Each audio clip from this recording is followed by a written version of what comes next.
Welcome to today's event, PPE Avoiding the Pitfalls. Today is Tuesday, August 11th, 2020. I'm Vaughn Marino, Director of GovConnects and GovConnects Foundations. I'd like to take a minute to mention our sponsors. BPX Technology. BPX Technologies. BPX Technologies incorporating leading methodologies and practices provides the technical expertise and support necessary for organizations to achieve certification with applicable business and security standards. Other BPX services include assisting organizations manage challenging system and security projects through the application of BPX proprietary QSRP protocols and framework, and offering best-in-class proposal development and support services. Grow your opportunities by partnering with BPX Technologies. FEC. FEC, Finance Alternative Options. We say yes when banks say no. Safeguard. Safeguard. Let's put your company's uniqueness into motion. During the presentations, please mute your microphones. There will be questions and answers during the presentation using the chat function. Please set the chat function to everyone and not privately. You can request the PowerPoints from this presentation by sending an email to govconnects@gmail.com. That's govconnects@gmail.com.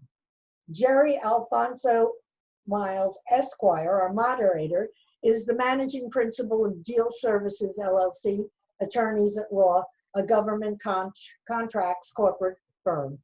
I will be turning this over to Jerry, and in the meantime, I will be getting his presentation up so we can all take a look at it. Jerry, it's all yours. Everyone, welcome to today's discussion. Of course, this is regrettably a very relevant discussion, and maybe for at least the near short term with vaccinations underway. But as we, watch our daily news and talk to our peers, we're very well aware of the fact that PPE is indeed becoming not simply something as a matter of demand, but also a driver of the way forward with regard to our congressional, legislative, and other leadership. And so what I wanted to do today was I wanted to talk to you about one of the probably the most key things associated with COVID-19, and that is not simply PPE, but the legal realities and compliance requirements associated with personal protective equipment. One of the greatest mistakes that can be made, particularly for those who are selling within the federal, state, or local government marketplace, is to represent to a government agency that your products are compliant with federal regulations, and when they're not. And so we'll talk a little bit about that as the slides come up. I think that the demand for PPE was extremely interesting as soon as the nation sort of tuned into what was identified as a public health emergency in March, although it was known COVID-19 in December of 2019. And what I would say is that the initial demand, I sat back and watched myself, wondering whether or not this was something that was immediately urgent and relevant. And I said, when the numbers hit 1 million, I'll go ahead and stop advising companies with regard to PPE, and I'll start wearing it myself. I have my mask, my nitrile gloves, what have you. But aside from just the public need, the public is also demanding that our government take action to assure that there's at least the development of local supply sources for PPE in the event that there is, we'll discuss, a potential for a trade war with regard to certain of the countries that we're importing PPE from. So one of the principal things to think about is that it is on many news channels right now that there is a call for the Executive Office Administration to go ahead and invoke the Defense Production Act of 1956, I believe. It's either 50 or 56. I'm a little rusty on that one. But what the Defense Production Act allows is it allows you to the president to go forward and require companies to produce something in the event of a public health emergency. And we've seen this happen with companies like GM, Ford, 3M, where they were forced to produce. You have no choice under the Defense Production Act. If you do not do what the government says, you can go to jail. Okay, if you do not prioritize what the government says they want first over all of your commercial and other sales, you can go to jail. And so what the calls for now are for the Trump administration to implement the Defense Production Act and actually create a domestic supply of PPE. Back in April, I had clients hitting me with $30 million overnight orders with money $15 million or more advanced on a regular basis just to bring PPE from a country, China, that has a substantial manufacturing industrial base. We're seeing that happen here now. As others will talk to you on the phone about, we actually have, we actually have a time of unsolicited proposals that remains. And so although we still, for those who are selling in the federal marketplace, we still have concretized opportunities that are full and open competition requirements that are out there in the marketplace. We're also looking at, this still being a world of single and sole source contracting.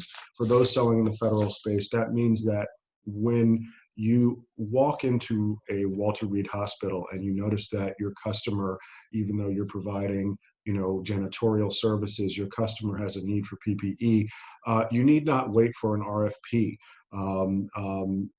You can actually talk to them under FAR regulations, federal acquisition regulations, about how you can help them meet that need. And we have several clients who have either wholly diversified or considering diversifying in order to do so.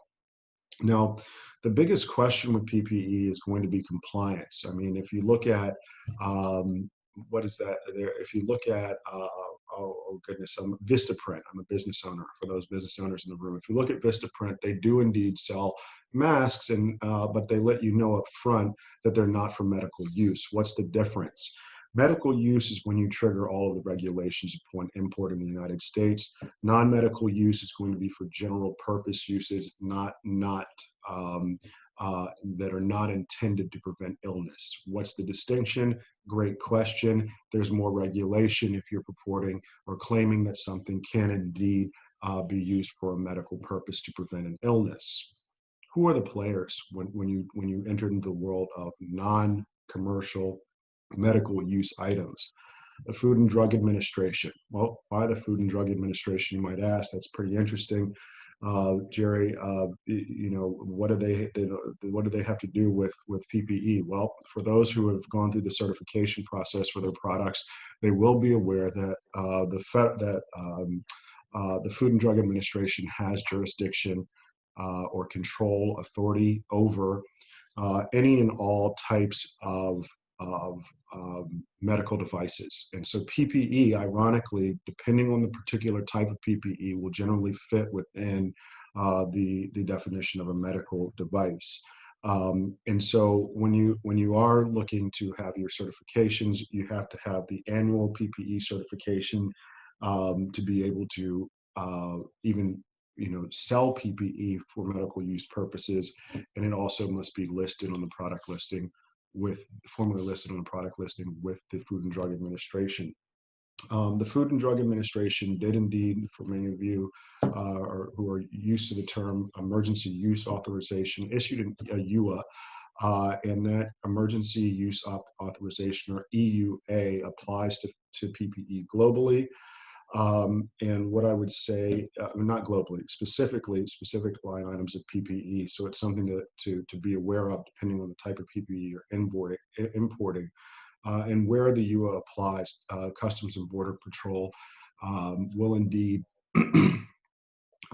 require FDA prior approval before you can begin to remove those items from customs. Um, One of the other requirements is that the Occupational Safety and Health Administration, or OSHA, also has certification compliance requirements. It is an impact for many employers, particularly employers that are working purely in the commercial world as opposed to selling to a government, to have an understanding as to, how we're going to have to reorganize our cost to be able to account for the increase in PPE pricing. There's not simply a PPE, initial supply that requirement. Masks often need cleaning, they need changing. So there's a PPE supply and resupply.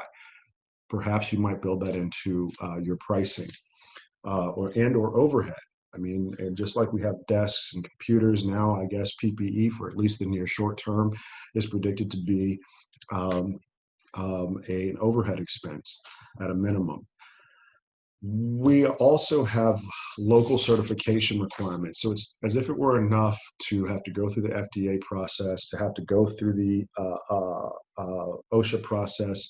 There will also, for those, depending on whether you are importing from China or other areas, or you are importing from or you are actually a logistical support company that's bringing it here. A perfect example of this was on April 1st, 2020. There was, global notice that China was so interested in supporting the global demand, despite being one of the largest manufacturing companies in the entire world, that China decided to go ahead and issue its own at the border compliance requirements to require, because the EU was having some issues with some of the products they were getting, PPE products they were getting from China, to require domestic, local certification that those PPE products would indeed meet the requirements of the end user country. Okay, so there are plenty of protections in place when you're talking particularly about medical use. Just some high levels when you're thinking about importing PPE. As I saw companies diversify, some of them had many questions about, what if we want to just source it from China ourselves? Or what if we don't believe there's enough of a domestic demand, or we don't trust the domestic supply source, or we don't trust the domestic supply source, so we want to get it from China? In a nutshell, okay? When you're importing PPE, you do have to be very wary from any other nation of local corruption, local bribery. Having been Mideast Regional Counsel for a major Fortune 50 company at the time, I'm very well aware of the Foreign Corrupt Practices Act. And you cannot bribe someone offshore to get your PPE here or faster, or more or different types. When you bribe offshore under U.S. law, you will go to jail. There are some custom clearance factors. You have to declare your products before they're allowed for entry by the Customs and Border Patrol. The Customs and Border Patrol is going to require a surety to provide you a bond, or if you're using a customs broker, the customs broker will be able to maybe let you, for a fee, borrow their bond. But what the bond is essentially an insurance that you will indeed pay all your customs duties and taxes pre-entry. Excuse me, Jerry, did you want to take a second and introduce everybody else on the board? Oh, yes, of course, I do. I did. I thought we were hopping into presentations. Okay. Well, let's see here. I'd like to go ahead and introduce Tanya Saunders. Tanya Saunders is the owner of Washington Premier Group, a nationally renowned and known lobbying firm. Tanya and I have worked on many matters, and particularly in the government contracting space. But Tanya would when it comes time for her to speak, would have great more to add to her credentials. Other than that, I know that Tanya also is the chair and founder of the Mid-Tier Advocacy Organization. And the Mid-Tier Advocacy Organization essentially has advanced the interest of other than small businesses, or advanced small businesses, as you'd call them, who are particularly interested in doing more and better business, both with the federal government and in the commercial marketplace. Mid-sized businesses also have interest as well. I would also introduce Richard Lewis, talk about folks that I've known from the DC Beltway for some time.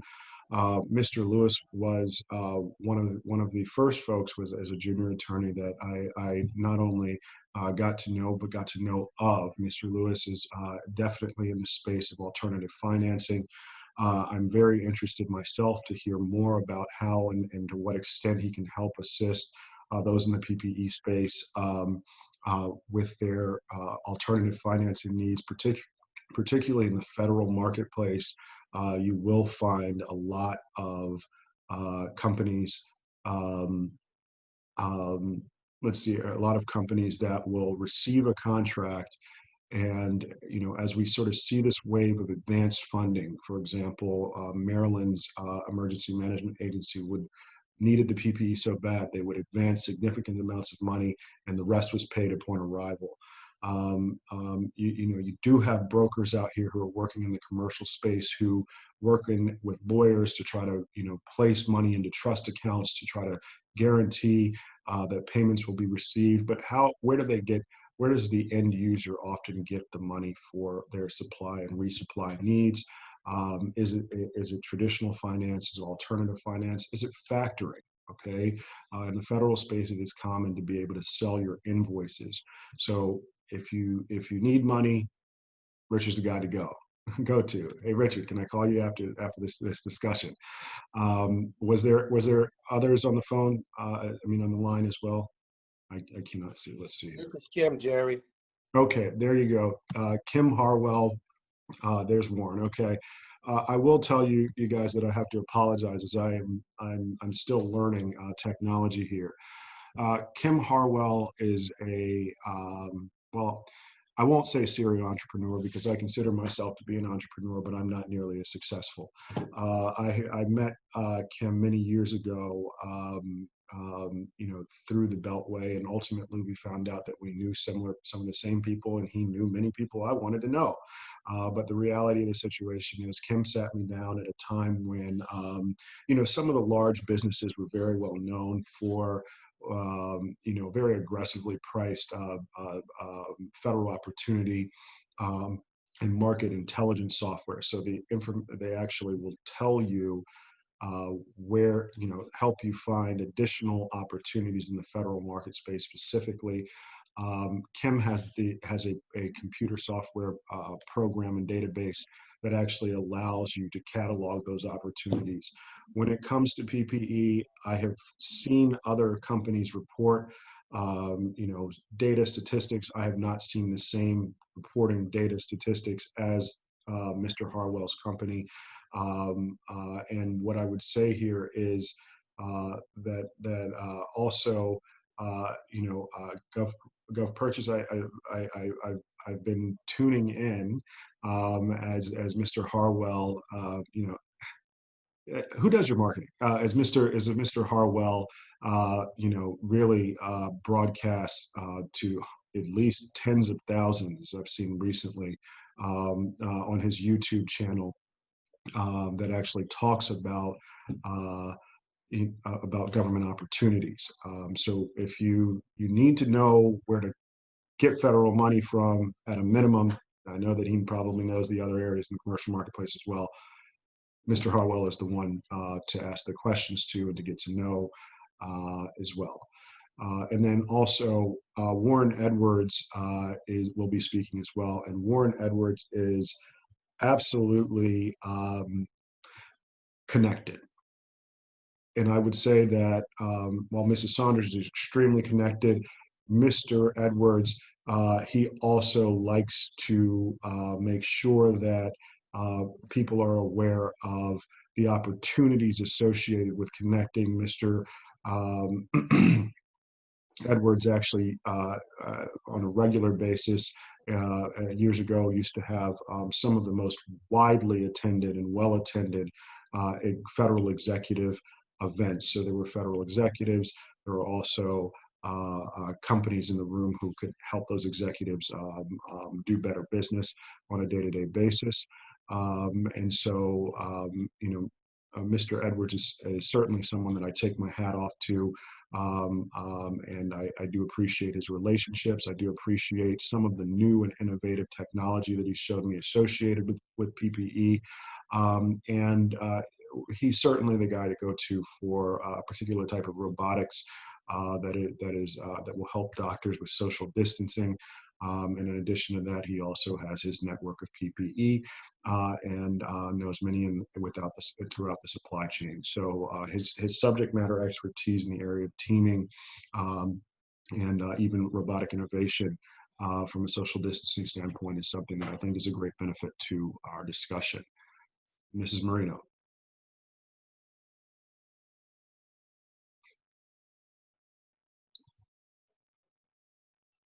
With that said, I think what I'm going to do is I'm going to go ahead back into just closing out my discussion here.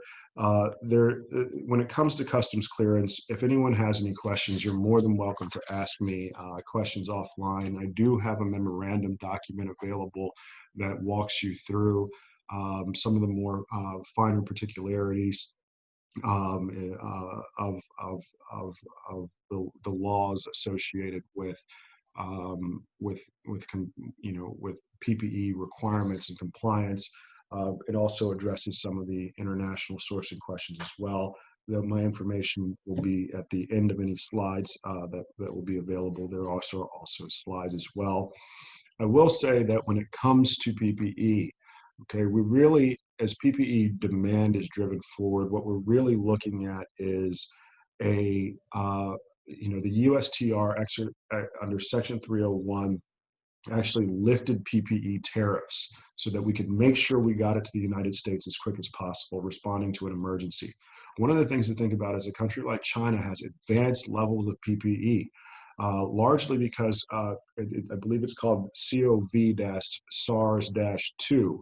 CoV SARS-2. Well, the original SARS was something that China had experience responding to, and so they had a developing PPE manufacturing base, but they moved past that and have expanded it even more. The concern was, well, we may end up in tariff war because China may begin gouging us, price gouging as well, and it's something that we'd like to keep.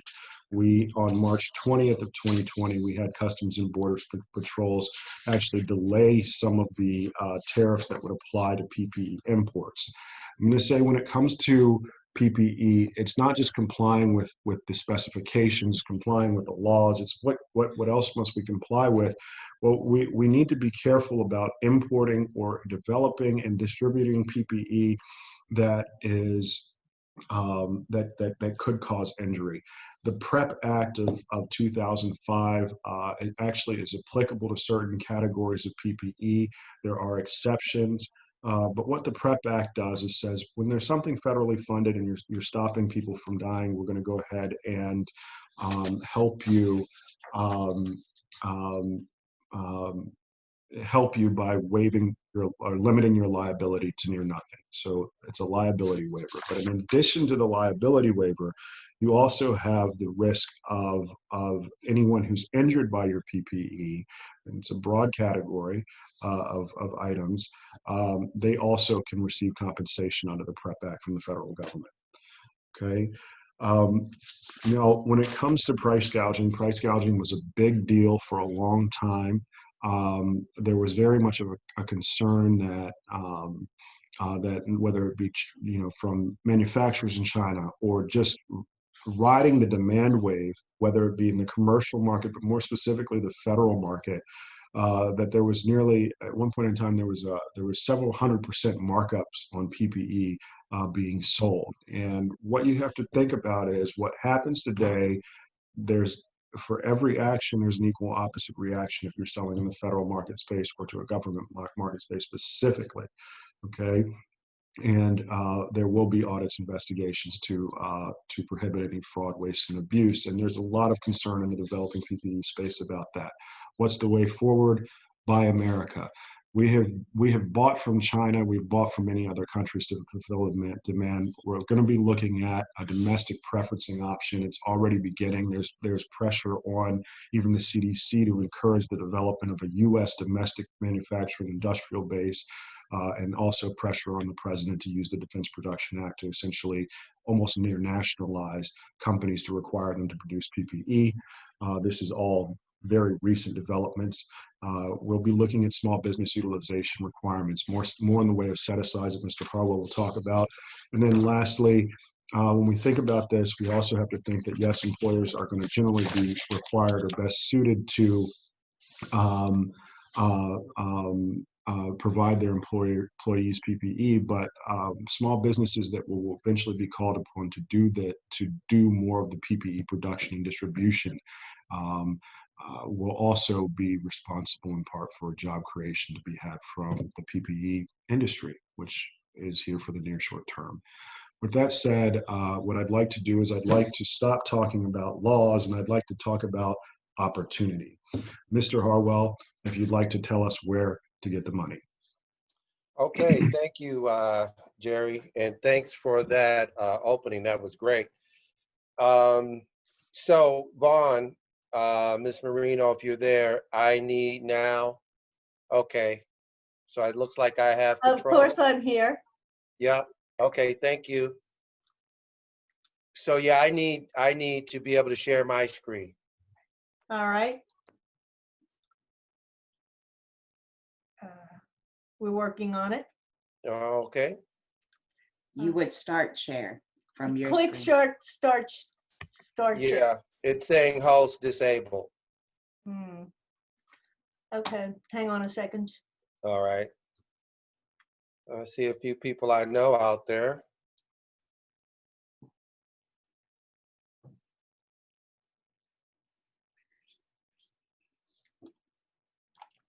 Oh, put the share screen back on. Yeah, put screen share here. Yeah, click that. Put share. Now look up at the participants and go to Kim. Participants. Okay. Kim, can you control it? Let's see. Not yet. Okay. Host has disabled. Let's try it again. Go over there. Go to the participants there and click him, I think. So you can make him the host. Okay, you should have it. Stop the share. Okay. Yep. Good. All right, guys. Hello, hello, everyone. Thank you for joining. Some of you I've seen before, and it's good to see the new viewers. And thank you, Vaughn Marino and GovConnects and Thank you, Kim Harwell. You're welcome. Thank you for putting this together. Thank you for attorney Jerry Alfonso Miles for insisting that we become educated on PPE. Insisting, I will say that again, that we become educated on PPE, and it's a pleasure to be here with my great friend Tanya Saunders and my good associate as well, Mr. Friendly, my buddy Richard Lewis. So and of course my other good friend Warren. And so it's great to be here today. And what I will do quickly is go straight to the money. And oh, by the way, Jerry, thanks for plugging our TV show.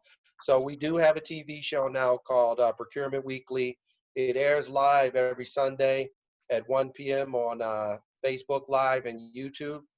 And that could be changing soon. We could be moving on up, but we are getting thousands of viewers per week now. So thank you for that. Also, we have a daily newsletter, which is free, like the TV show, which is called Procurement Daily.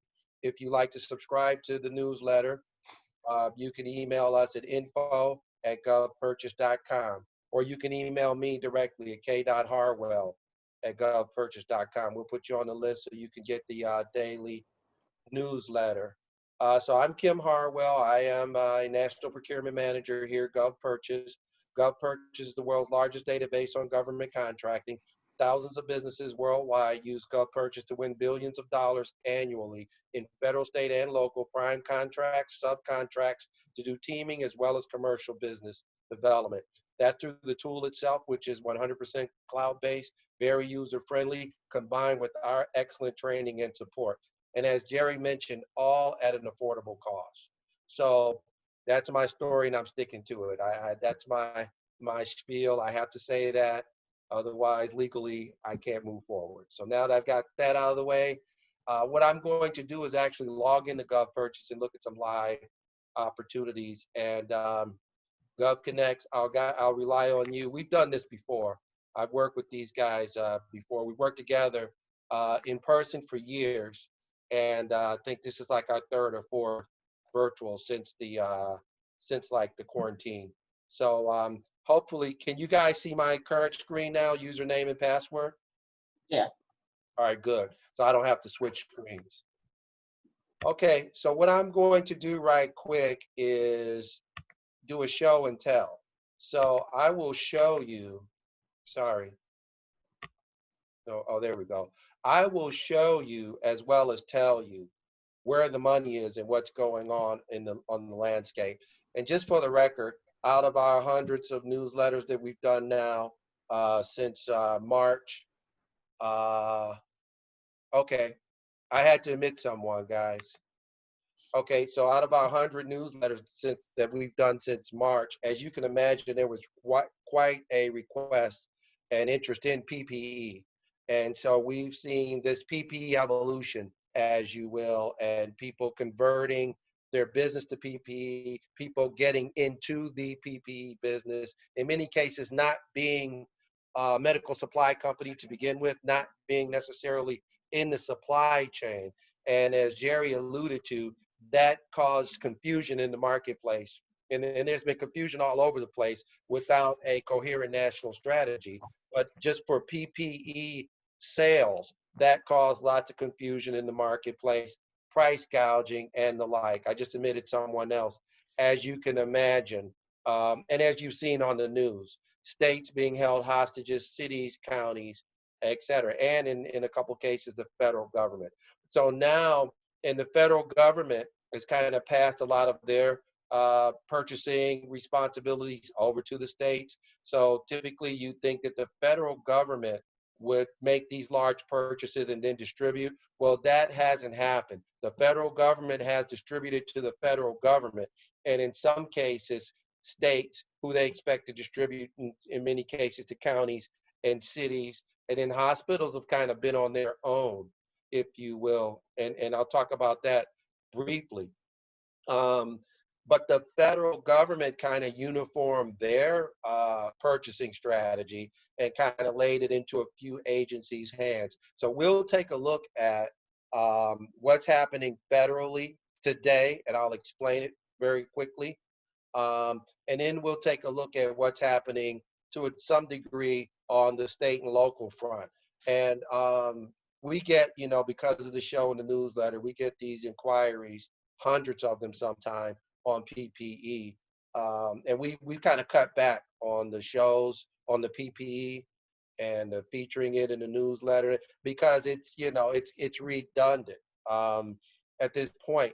But as Jerry did mention, there are new developments and there's still opportunity there. And one of the questions, well, why can't I sell to the federal government? You can sell to the federal government if you can meet that 25-point checklist that they've created, which used to be 0, right? But because of the confusion in the marketplace and the enormous amount of bids and quotes that were received federally, they had to impose more guidelines. For instance, financial guidelines, as Jerry mentioned, quality guidelines, but all certification guidelines. Also, in many cases, now they want you to have past performance. They want you to have sold to the federal government in order to sell PPE to the federal government. All being done under national emergency and what's in the far called unprecedented circumstances. And you'll see that in all of the RFPs. We won't read through them, but you'll see this unprecedented circumstances. So now if you can comply with those with those rules, if you will, those demands, then you can sell PPE to the federal government. Otherwise, and we'll take a look at this too, there's another opportunity for low-hanging fruit, as Jerry mentioned, where you can go directly to the agencies and the people inside the agencies and pick off, in many cases, what would be credit card purchases, micro purchases, simplified acquisitions, and the like. So now, having said all that, let's take a look at some current PPE opportunities. And obviously I'm using our tool, which I know best and is very navigable, easy for me, of course, and anybody to use. All right, so let's take a look. So let's jump. You see Department of Defense. You see a lot of that. Let's look at the agencies first. Health and Human Services, of course. But if you look at the office, it's Indian Health Services, because HHS is broken into bureaus. So, and these bureaus do business separately. HHS doesn't do the majority of the buying for HHS. The bureaus within HHS are the ones that do most of the buying, not all of it. You see, City of Mesa, Arizona. Now they're having to buy their own PPE. And as we know, Arizona is a hot spot, and it's still a hot spot. So they're having to buy their own PPE because they're they're on their own pretty much, and they're left to they're subject to their governor and to their state. So now, depending on who the governor is in the state, if you're a city, and your relationship depends on whether or not you can get PPE from the state. And in some cases, unfortunately, depending on your relationship with the federal government as the governor, depends on what you're getting right now from the federal government. So this trickle down thing that's been in our society for years is really wreaking havoc now in the marketplace. So of course, they have to have the PPE, and so they go out and get it. Hanover County, Virginia, the state of New York. And what are they doing? They're preparing. Schools coming back into session now. So state of New York is, out of the 50 states, the most prepared state with the lowest current rate of COVID in the country. And so they're trying to avoid anything like what they've been through. They also had the most horrendous time, as we know. Of course, the Department of Veteran Affairs, they're buying a lot for hospitals, DOD, Navy. Now, Washington Headquarters Services here, that's for the Pentagon. So you selling PPE to the Pentagon, good luck. If you're a broker or you've been in business for 2 months and you have a price list and you've established a relationship in China, they're not going to talk to you at this point. They're looking for supply chain experts. And plus, you probably need security clearance to sell to the Pentagon. State of Texas, state of Maryland, state of Kansas, and then North Carolina. State of North Carolina has been doing a good job, and they've put out many RFPs for PPE and the like.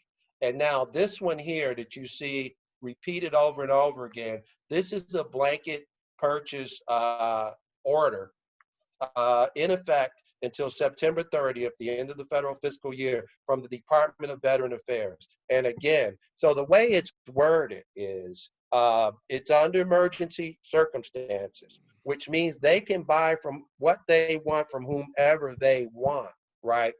Who qualifies within the criteria. So if you want to know more about that criteria, again, email us at info@govpurchase.com or email me at k.harwell@.com, and we'll send you that information. I don't have it here, and it's kind of detailed, so I'm going into enough detail here. The point is though, so what these dates are, these are new orders and new requests that they put out. So the initial PPE order went out for VA. This one went out in June. Okay, there was another one before that. So that one's been closed, and now they're working off of this one. So businesses Kim, which one can, are they working off of now? the one that you're looking at on the screen, all Same of these thing? are the same. They're just different requests of the same, on the same blanket. Ah, okay, Yeah. And the VA is broken into what they call VISNs. They're like regions. right. And so they've kind of got together, and they're distributing this stuff from VISN to VISN and hospital to hospital, and other VA facilities wherever it's needed. So they keep posting these, and you can respond if you've been accepted into the club. And again, to get accepted into the club, you need to meet the criteria, right? And you have those, and those are available. Does anybody have any other questions for Kim? And Kim, I'm not cutting you off. You can go till the hour if you like, and then everybody else can go as well. So, Okay, well, while the questions are coming, so that's the Department of Veteran Affairs. So what have we looked at federally? You see the Navy. Now the Navy, they do their own thing, and this is like cleaning. There's probably some PPE there too. Department of Defense, the Pentagon, they can do their own thing by law. Health and Human Services, of course, for obvious reasons, and this is an area-wide PPE BPA. And it closes on the 18th. So that could be worth looking at. Again, if you want to look at any of this stuff, if you're not already one of our customers, which I saw a couple of our customers there, then and of course, if you are a customer and you can't find this stuff, contact us. And then there's VA. So 3 agencies, Navy, VA, and Pentagon. And then HHS. And then the other one is FEMA. Now, FEMA has been charged with purchasing the majority of PPE for the entire federal government. So again, the federal government has consolidated their purchasing efforts, and it should have been done, and this is editorial, in March. But by June, they got their act together. But FEMA, they're a disaster. So they were on the job back in March. They started putting out things, as you can see, and it says 9/25, but of course you can see here in April, when they saw what was going on, they extended it to the end of the fiscal year, which is September 30th. And all of these BPAs have clauses that indicate we can extend these as long as we want. We can buy from whomever we want, as much as we want, and they're trying though to keep these increments for some reason right now under $1 million. But then I don't know why. It could be some type of technical legal issue. So then they'll end up doing $5 million, $1 million purchases, and all of this kind of stuff once you get your foot in the door. And that's pretty much what's happening. Then you see some stuff down here at the bottom from the state of California. And this is just general PPE. I mean, this goes for anything you could think of. So I'll do one more real quick, and then I'll move on. Mask, right? So that's PPE as well, because PPE isn't just named PPE. It's mask, it's gloves, it's gowns, etc. Same thing happening. You see DLA there, but that's for another type of mask. And you see VA, So most of the federal PPE is being purchased under those blanket purchase orders, which you have to be, in the loop. Now let's take a look at something else though, because I mentioned something else, which is, okay, we're in the marketplace. We have a warehouse, like we have a few customers like that. We have a 500 square foot warehouse. We are in the import export supply chain management business. We have PPE in stock. right? And we want to sell to the federal government. So A, you go through the conventional supply chain that's been set up through FEMA, through the Department of Veteran Affairs, and a couple other agencies that we looked at. That's it. That's all that's happening. FEMA's distributing. You know, these agencies aren't necessarily buying bulk on their own in these great amounts. FEMA's doing the heavy lifting for what's being done, right? Because a lot of this is just for the federal government, not going state and local. So then one more thing, let's take a look at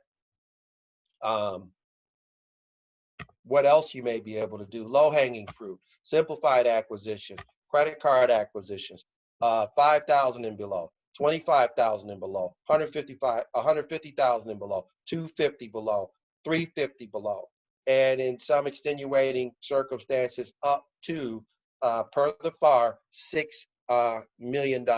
But you won't find a lot of that.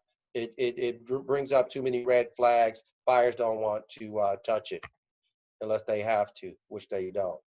So now what I'm showing you now is, okay, looks like, yeah, they're asking questions. Sorry. What I'm showing you now are, this is what's been purchased, right?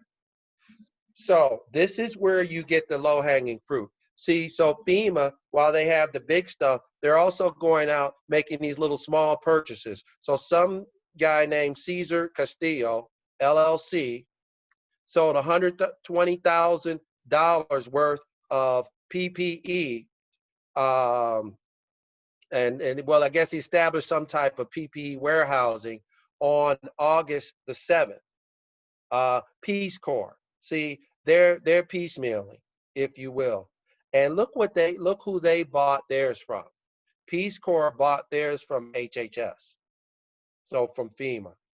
So the Peace Corps made a little purchase. Now, in many cases, that stuff just gets shipped. It's not purchased. But for whatever reason, and Peace Corps being the type of agency that they are quasi, whatever, they made the purchase, just like the U.S. Postal Service would do. And then you've got the State Department. But what's the State Department buying PPE for? For their embassies. You know, they're buying PPE for all over the world, right?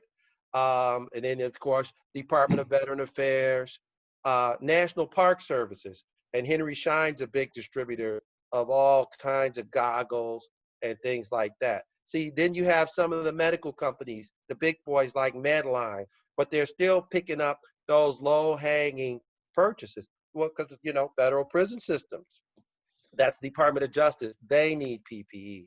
So the list goes on and on. DEA, Department of Veteran Affairs, and then if I sort by dollar amount, you see the big things at the top. The Federal Express order for shipping, etc. These are some of the large PPE purchases. So then now what's the rub on this? How do you sell PPE in this case? You go to the buyers. You go to the buyers, right, up front.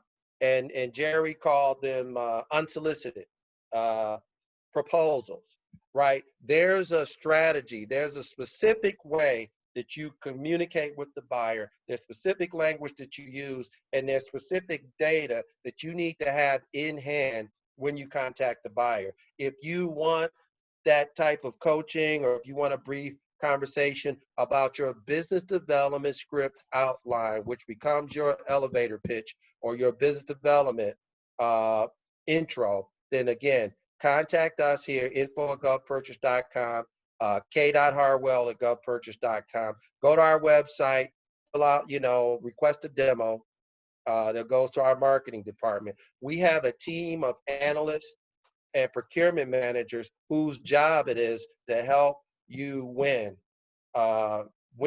federal, state, and local, and commercial business. So in conclusion, right, this is the low-hanging fruit right here. And how do you get it? You have to develop the relationships. And if you have the right approach and you're qualified, it's very doable. If not, you know, we'll tell you. We'll tell you, because we don't want to take your money or overpromise. And we like to manage expectations. So we're real good at saying, you won't, this not gonna happen for you. This not, now maybe over here, and Jerry and I had this conversation. You're not selling to the federal government right now, not PPE.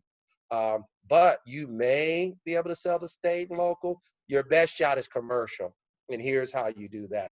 Because, companies like ours and companies all over the country are starving for PPE. So there are some opportunities with hospitals, et cetera. And there you go. These are all the PPE sales so far for this year. Wow.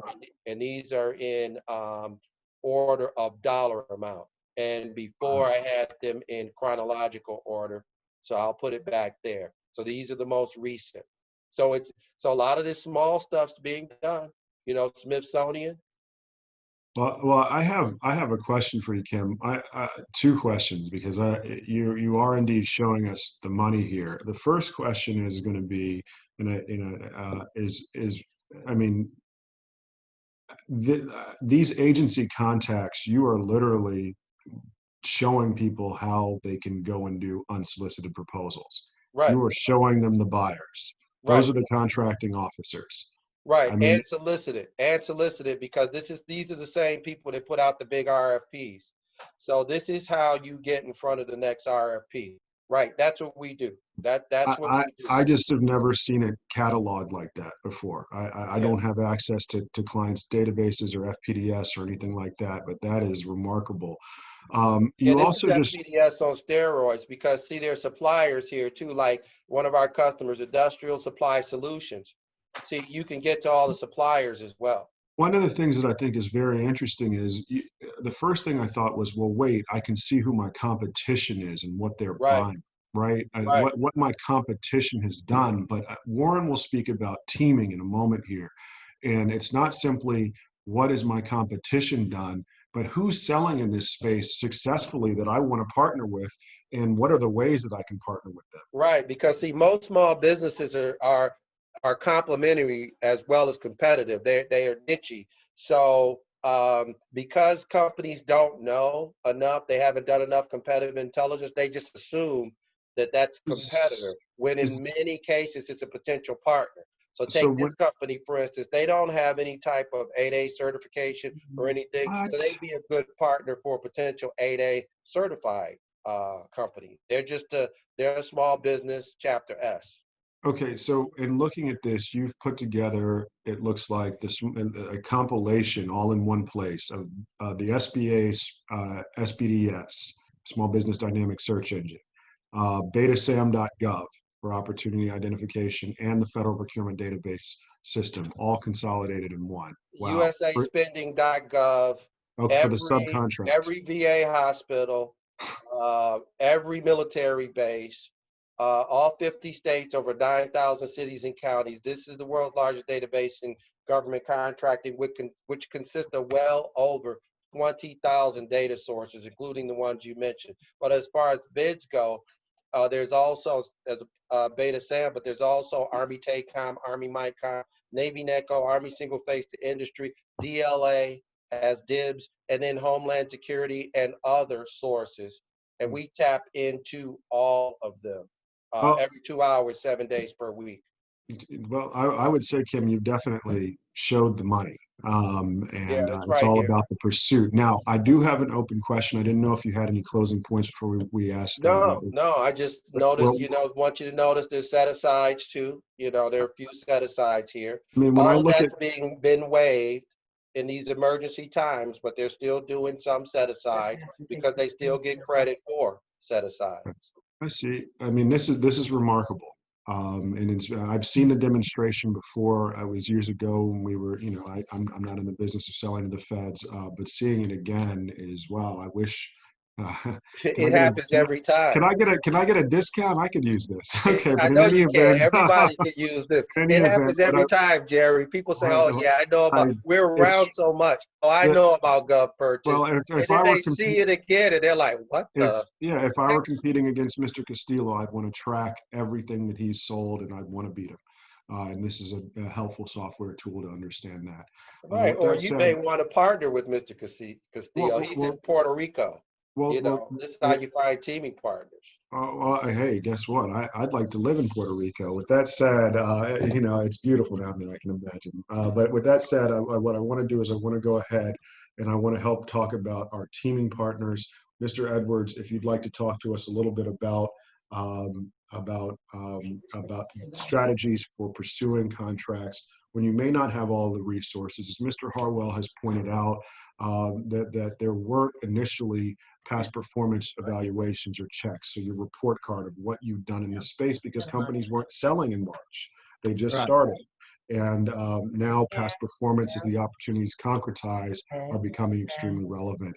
So if I am pursuing an opportunity by myself, Mr. Edwards, how can I enhance my ability to win? Thank you. Well, thank you so much, Jerry. Thank you so much, Vaughn. Thank you so much to my experts out there, including Kim and Tanya. I'm not necessarily an expert. I'm gonna be humble about this, but I do know a lot of people through my networking ventures. And first off, I mentioned a little bit about myself. My name is Warren Othello Edwards. I started at McPherson Square Business Council back in 2006 when I was brought into the market as a branch manager of the McPherson Square branch of Chevy Chase Bank. And it was the slowest bank in the area. So I reverted back to my old ways coming from Richmond, where I was always networking. And I went out and I got all the people in the neighborhood, all the business owners to come together and we started doing events. And I found that most of those people who were the most successful were government contractors. And then they started sponsoring my events. And then the bank made certain I was certified to teach networking skills, which I did to all 230 branch managers.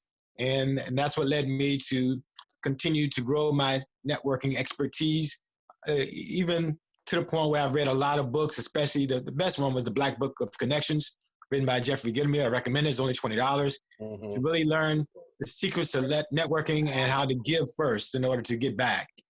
So basically, due to the marketplace, I've transitioned into SBC TMC, which is training, marketing, and consulting. And I have an expert who's rebranding me and our company. And we're going to have a major website, which will have an LMS embedded in learning management system, which will be training a lot of people who want to learn how to go after government contracts. We'll train them on pricing, business development, as well as capture management, everything that you need to know in terms of going after federal government contracts. So the other piece, I believe in giving back. I started a nonprofit called the Grants and Procurement Institute. You can go to www.thegrants-and-procurement-inst.org. It's a 501c3 pending organization.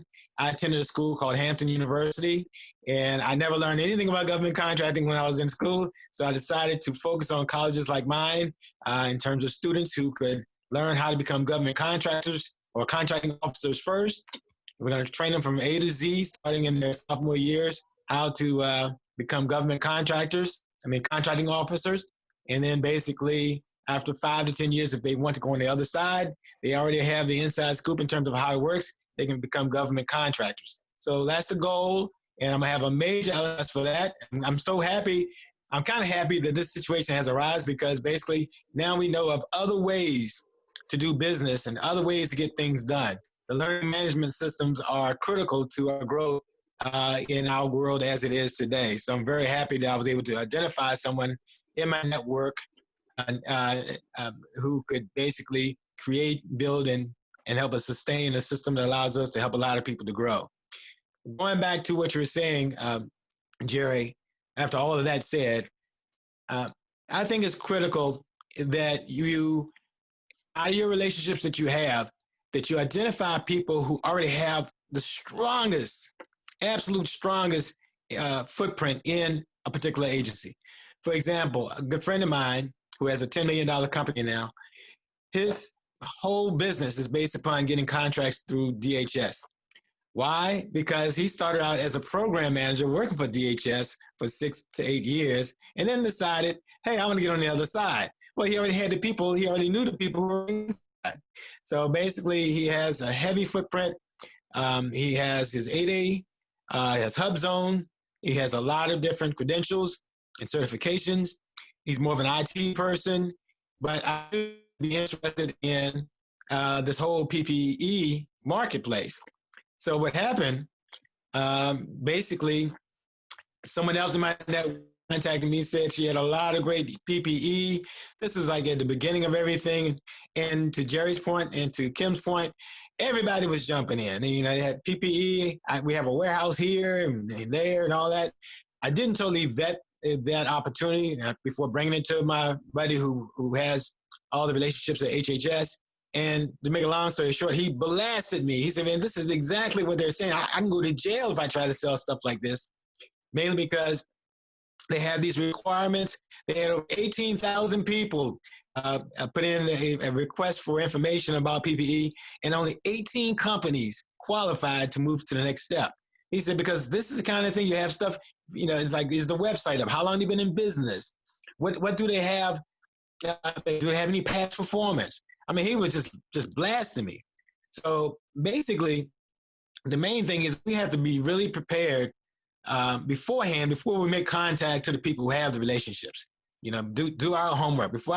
Next time before I bring anybody to any type of opportunity, or before I bring any business that has the PPE that I think is supposed to be good and supposed to be certified and everything else, I'm gonna do my homework to make certain they have everything in order. Before you, if you are a main seller or reseller, whatever, before you go and try to find a partner who already has his or her they already have their footprint in these organizations to team with, make certain that you have everything in order. Make certain that it's all within compliance, because you might lose a relationship if you don't. Because a lot of these folks, they're busy getting business all the time, and they don't have time to play around. They're like, listen, bring it to me right, or don't bring it to me at all. But the other piece of that is this, and I know you're looking at the hand sanitizer on the table there. A lot of times we get too caught up on the big stuff. I got to get this big deal. I purchased this hand sanitizer at the 7-Eleven right around the corner. And they have a whole prop area right at the front counter of all these different products. And basically, I was like, man, somebody enterprising probably got their hands on some stuff here, and they decided to sell it to the local 7-Eleven. And they might probably just stopped at that local 7-Eleven. There are over 150 or whatever 7-Elevens within the DC market. Imagine if they were to build their financial base by going into all these 7-Elevens and setting up shop, because they're all independently run and owned. They're franchises.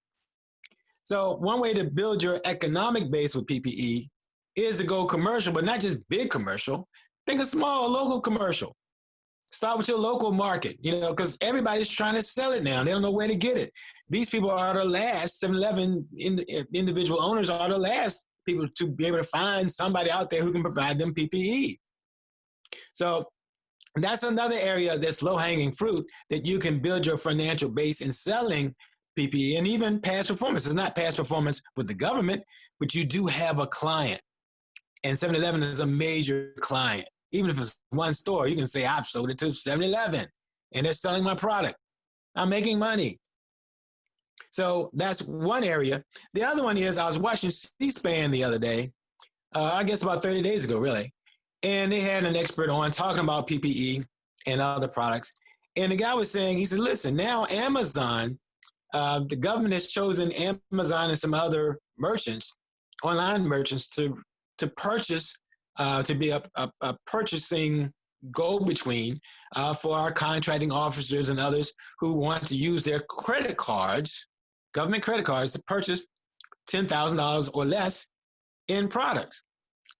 And I'm like, wow, that's pretty cool. Now, the thing is, I don't know what the margins are, but I would imagine, and Jerry, you have to kind of follow me and the clients about this, but I would imagine that Amazon does the vetting, and if anything goes wrong, you don't have to go to jail. And I don't know whether the margins are good. Hopefully it's 50-50 or whatever, or something close there too. But I think that's a great marketplace for you to send your contracting officers who want to do business with you.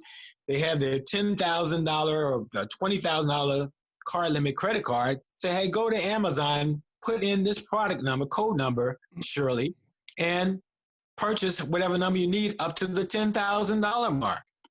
That's another way based upon your having relationships with contracting officers that you can really make this happen. You know, so it's going to be hard through the federal government, like Kim said, and like Jerry said, but basically there are ways that you can, first of all, build money, build revenue. Secondly, you want to build relationships, relationships that matter, so that you can find out how you can go about selling your product, getting it into that marketplace, getting it into the government marketplace without going straight through the front door. Maybe it's a side door, maybe there's a back door. But if once you're in and you're able to develop past performance, that $10,000 credit card purchase through a contracting officer at HHS gives you past performance. All of a sudden, now you have something to start with. You can grow from that point. Your other past performance is from commercial, that your local 7-Eleven, or it could be even Walmart or whatever. Basically, or Wawa. A lot of times people are just, even McDonald's, they're all looking to sell PPE. They're looking to sell masks, and they're looking to sell basically the sterilizing equipment in terms of hand sanitizer and things of that nature. So we just have to kind of have out-of-the-box thinking as we approach this. Finally, I want everybody to join NCMA, or a chapter of National Contract Managers Association. One of the greatest keys here, the greatest intelligence you can get before you even hits the marketplace, before you even hits any type of website, is to find out firsthand from that contracting officer, what's on their desk. What do you have? What's coming up? And you're not going to do that if you don't have a relationship.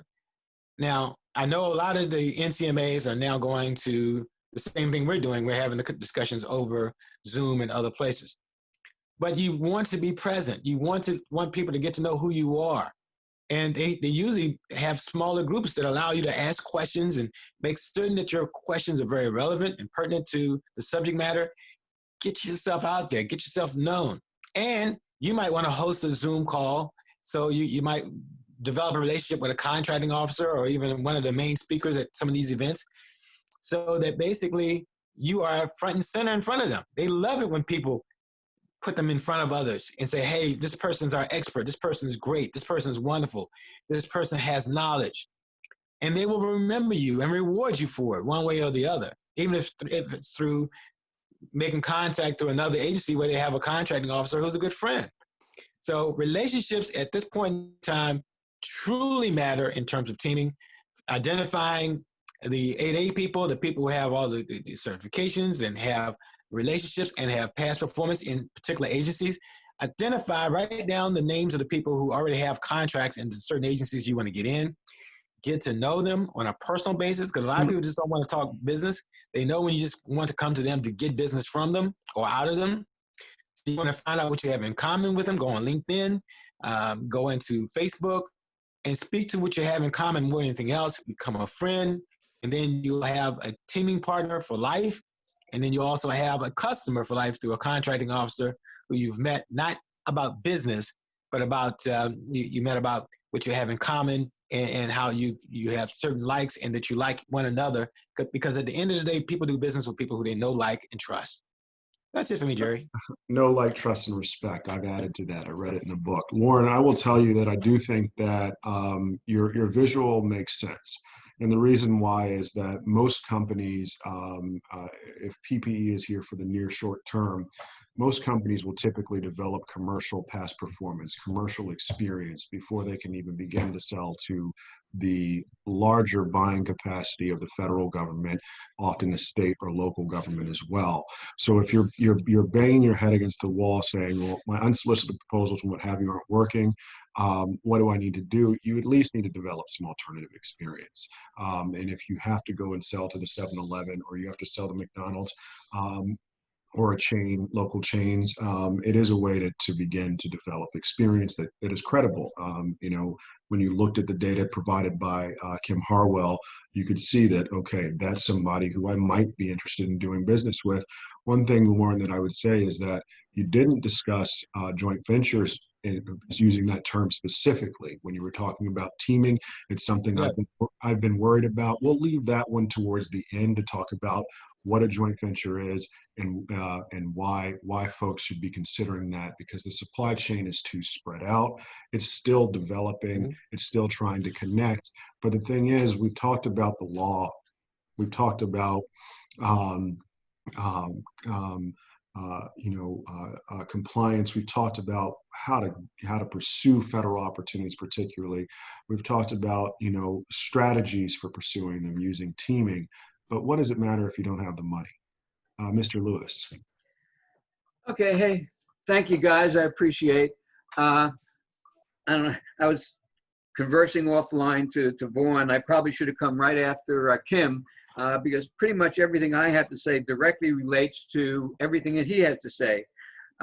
Number one, yeah, we know where the money is with the government, but the major problem is getting the cash from the government to your pocketbooks. Because a couple of little things, you have 2 payrolls before you can even bill the government on the first of the month, and then you have to get equipment. You have to get merchandise. And if you're a small business, the chances are you're somewhat financially, I'll say strapped. Well, not strapped, but it's difficult to come up with the cash. So in those 2 respects, again, going back to the beginning, you have a payroll on the 15th and the 30th. You don't bill to the 1st. You're not going to get paid for, well, depending upon the little intricacies, but you're not going to get paid before any 30 or 60 days. So that means you're out of pocket for both payroll and merchandise for that period of time. So how do we go about overcoming that? Well, first of all, we'll go to respect to the payroll. With the different types of alternative financing, you can get financing upfront for the for the payroll.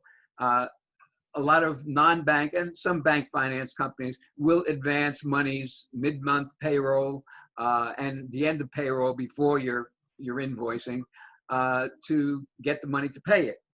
The second thing is, of course, is if you have to get any PPE equipment, you have to pay for it. And how are you going to pay for it if you're, cash flow strapped? There's purchase order financing, there's inventory financing, there are other different types of financing where you can get the equipment up front without having to come up with the cash up front. And the whole thing gets to be very tenuous, you might say, but it's really a very easy process. And I'll generally say that, I can go on explaining it, but it's more on a personal basis that I can explain the situations to you on how to go about doing it. Mm-hmm. Again, when it comes to, getting PPE equipment, you're going to have to pay X amount of dollars to the manufacturer or the distributor up front. How are you going to get it? That's purchase order financing. It could be inventory financing if you're going to have if you have a bundle of equipment that you want to finance and you need the liquidity to get through it. Let's see, what else do we have? So those are the basic items that you have to consider in going into the government market. Again, is the timing of the payments, the timing of the invoicing and the payments, buying the merchandise, paying payroll and the like. And given the existing conditions with the government and PPP, not to be differentiated from PPE, that a lot of the banks are somewhat backed up and strapped getting money to small businesses.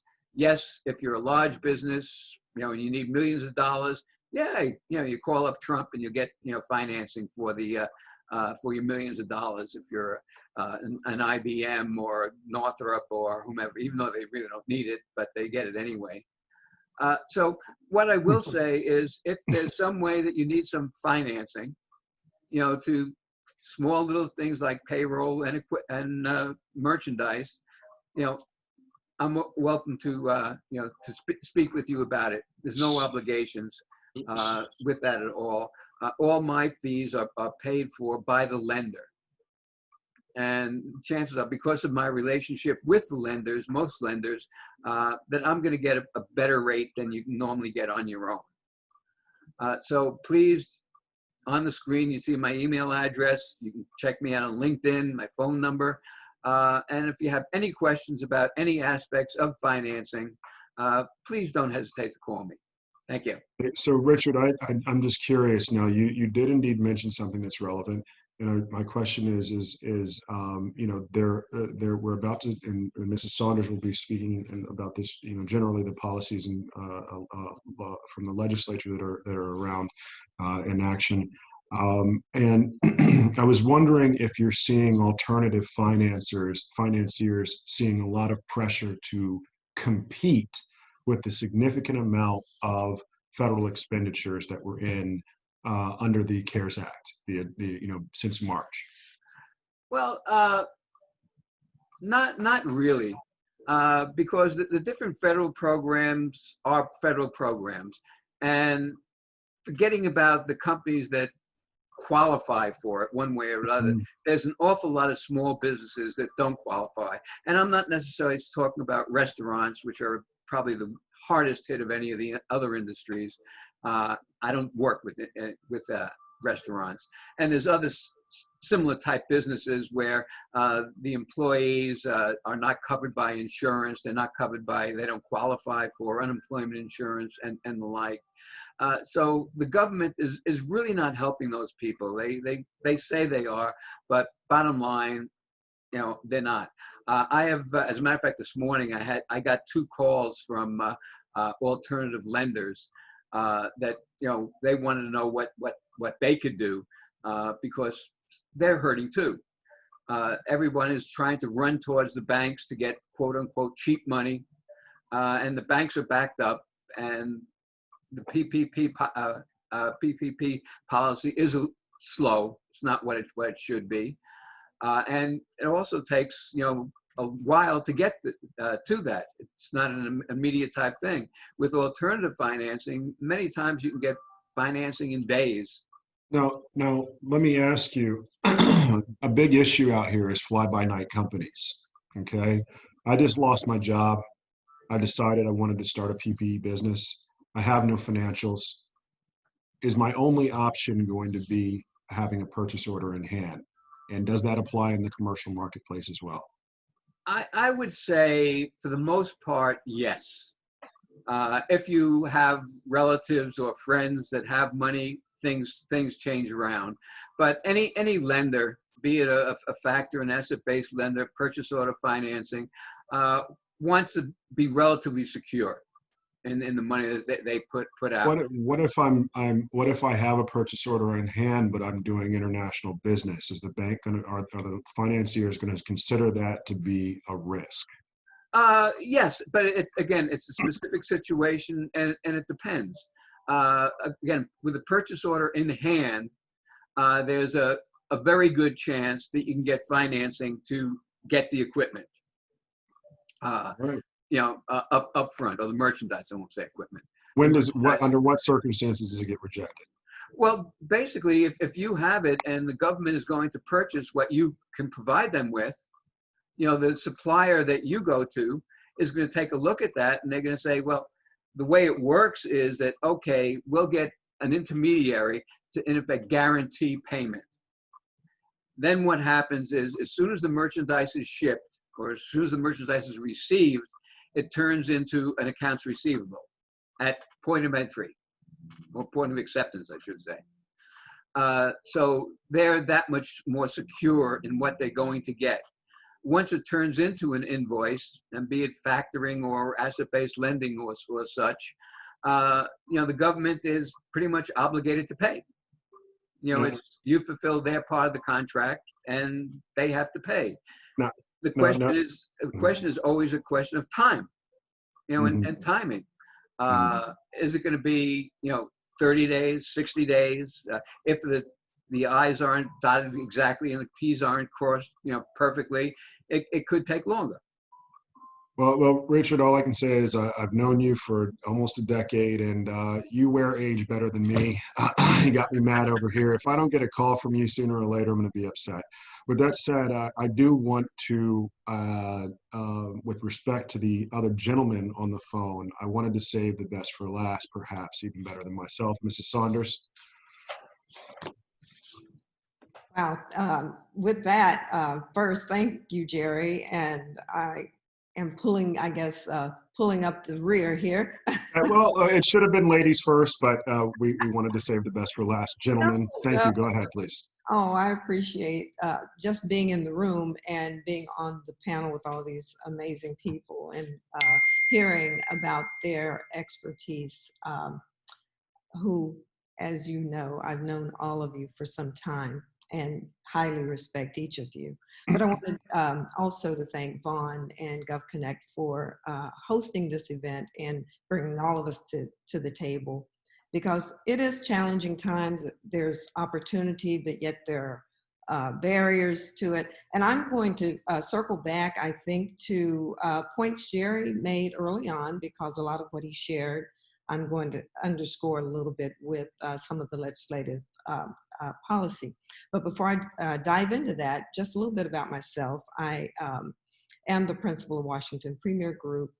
I started my career many moons ago on Capitol Hill, working in the United States Senate, working for Senator Jay Rockefeller, doing legislative policy. I left the Hill, went downtown on K Street, entered into the lobbying arena and did that for almost 20 years. Started a little shop of my own, Washington Premier Group, and founded an organization of federal contractors called Mid-Tier Advocacy, which I'm just pleased to say to each of the panelists, they have been supportive of us from day one, a number of them in both in their talents and their resources, as well as attending our events, which used to be held in person and can no longer be held in person. We're doing a lot of online events, and we have some more coming up in the month of September, which you'll hear a lot more about. But do check out www.midtieradvocacy.org, midtier.org. That's all one word.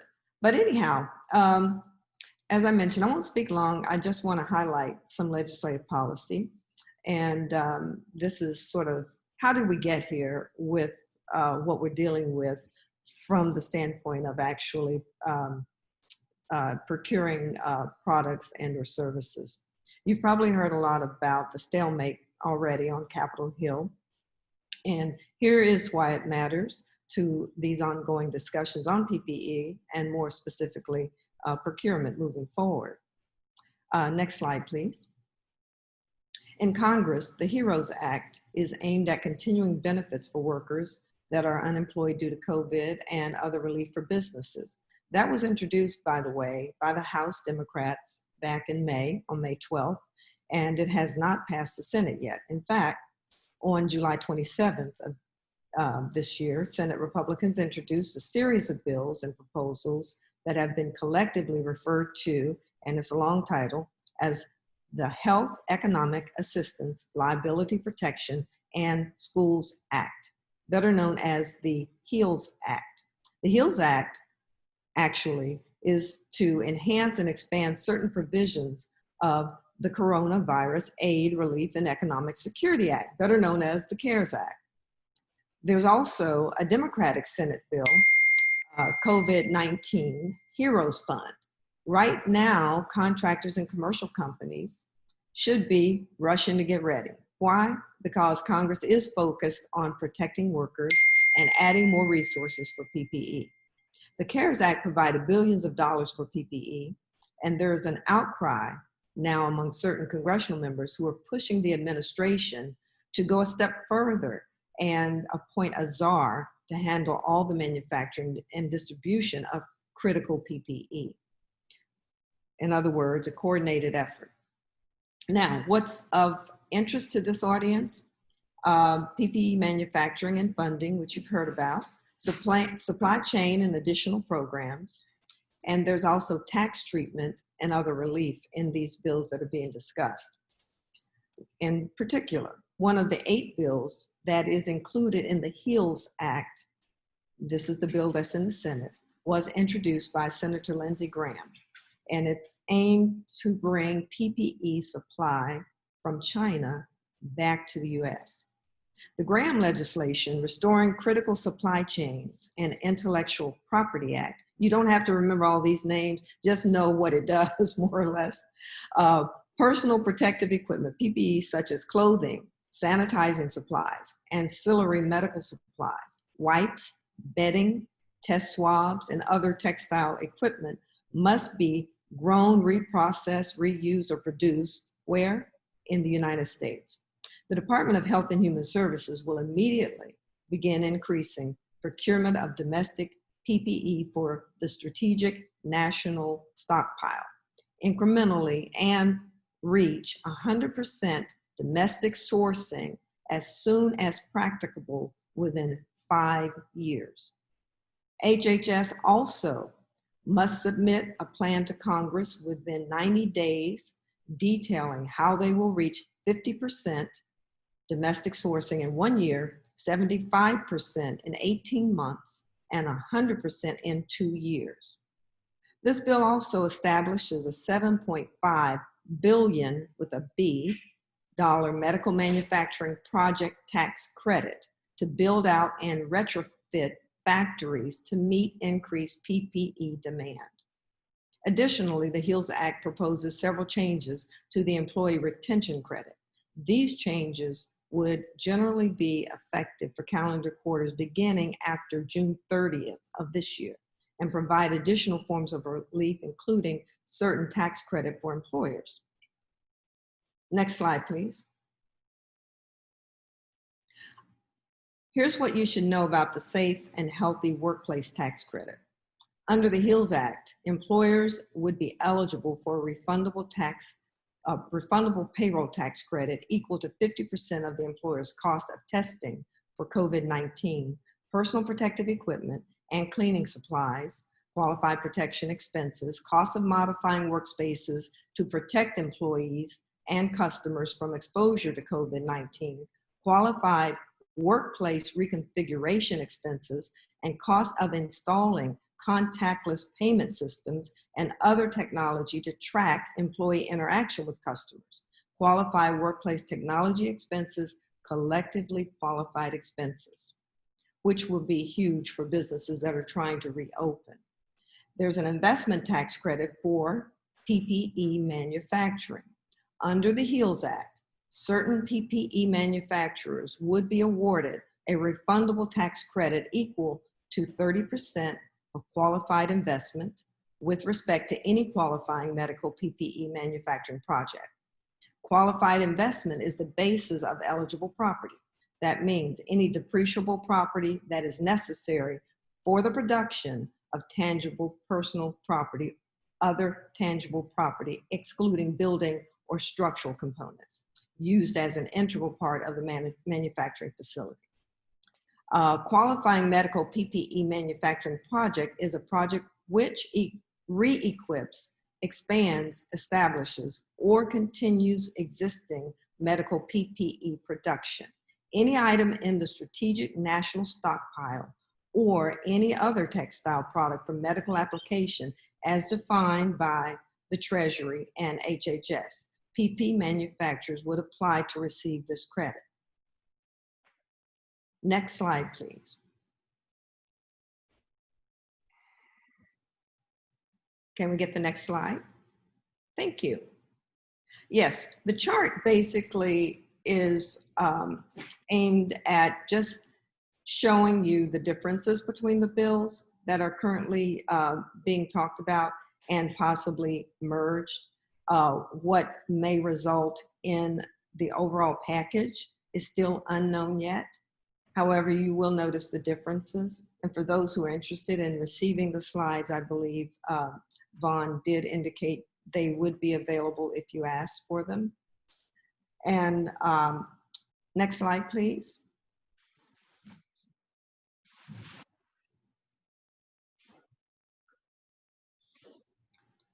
This was the most recent change, and that is the president's executive order on coronavirus. And what is the impact? Well, the federal government is requiring states to pick up 25%. That's 100 of the 300 or 400 additional benefit each person who is unemployed may be able to receive weekly in additional aid. A state must agree to enter into this financial agreement with the federal government for any unemployed person living there to get any of the additional benefits. That has already been pushed back by several of the state governors because they're running out of money, which gets to the next bullet. Many states have already asked the federal government for major financial help due to PPE and COVID-19 challenges. Also, the executive order does not reinstate the previous moratorium on evictions, which unfortunately lapsed in July. And there is no money set aside to help homeowners or renters. And to note, this is a deferral, not a cut. The payroll tax measure that the president signed Saturday does not actually reduce payroll taxes. It defers the due date. Also, it applies to workers whose wages are less than $4,000 on a biweekly basis, meaning about $104,000 a year. The memorandum also directs the Department of Education to extend the student loan relief granted in the CARES Act until the end of the year. And as you've heard each of us emphasize, and I'm going to underscore, Buy America is now being touted and encouraged by members of Congress and the administration.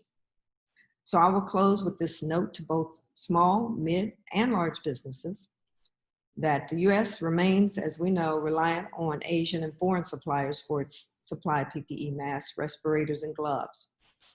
By way of example, small business suppliers and manufacturers like Supply Corps, Show Up, Best Glove, K-Mask Solutions, Vire Medical, and others can now find some hope and potentially opportunity as a result of this legislation is once agreed to and become signed into law.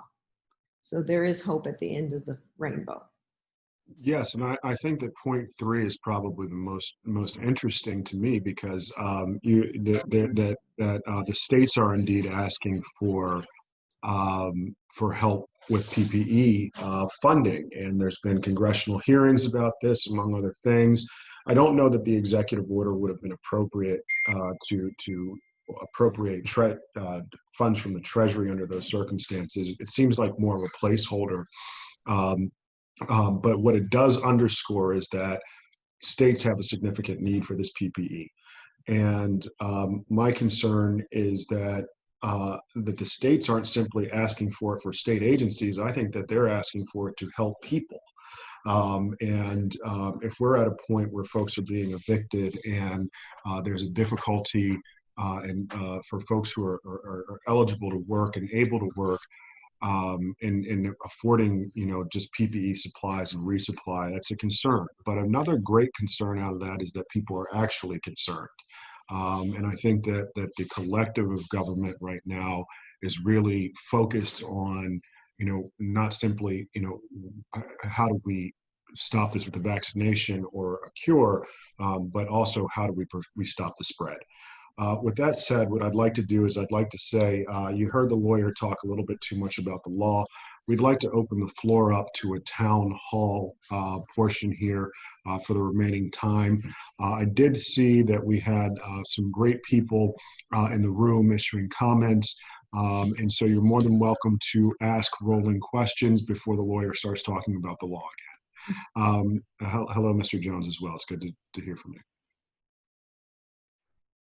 And we should be able to also, I don't know if we can hear people on the town hall as well, Vaughn. They can unmute themselves, and they should if they want to speak. Okay, yeah, if you'd like to unmute yourself, you're more than welcome to come and join the dialogue. I'm telling you, I'm going to start talking about the law again. What we'll do is we'll go ahead and we'll ask another question for the group. I would say, what do you see as the most foreseeable challenge for our federal government and or commercial buyers within the next 3 months leading into the November elections. We're not talking politics. What are the challenges that we're seeing for both the federal government and commercial marketplace when it comes to sourcing PPE, as we now have a domestic supply chain base sort of developing? I'll jump into that because this has been a real bugaboo for me, and I know for others, and that is not having a national strategy, not having one cohesive strategy from the top, a manual, a roadmap, if you will, that can just be laid out like everything else we've done, pretty much, that can be laid out from a federal to a state to a county to a city to a commercial level that keeps the pricing in line. People would make more money that way also, and keeps the supply chain nice and orderly, uh, highly limits the fraud. And then at the end of the day, while we're talking about money and dollars and cents, this is about people's lives. PPE stands for personal protection equipment. This was a term we didn't even use before March. Right now, it's like at the top of everyone's lip, but sometimes I think we forget what it means. It means that people's lives are saved if this is done correctly. And so again, you're right. We won't get into politics, but we can see the numbers. So I think the biggest challenge for the next 3 months is not having a national strategy and it having this free for all where we're on a call like this, trying to figure it out piecemeal, instead of having a roadmap, which the roadmap would be pretty simple. So Kim, let me ask you this. In lieu of that, do you feel that focusing on the states is a good way to go? And Jerry and I and Warren had this conversation about 3 weeks or a month ago, and nothing has changed. Yes, state is okay. State's nothing but a little mini federal governments, with the bureaucracy. So if you have relationships at your state level, yeah, county, and that's why I'm getting involved, as Warren was saying, with the politics and the different elected officials is important, and everyone should vote, of course. That's my only political statement. But the lower down the food chain you go, the more success you're liable to have, depending on the size of your business. So states, yeah, and we have all that. We showed you a lot of that. Cities, counties, but then businesses. Commercial businesses. And I mean, some corporations are larger than their economies are larger than states. So, you have to register in their portals and get into their supply chains.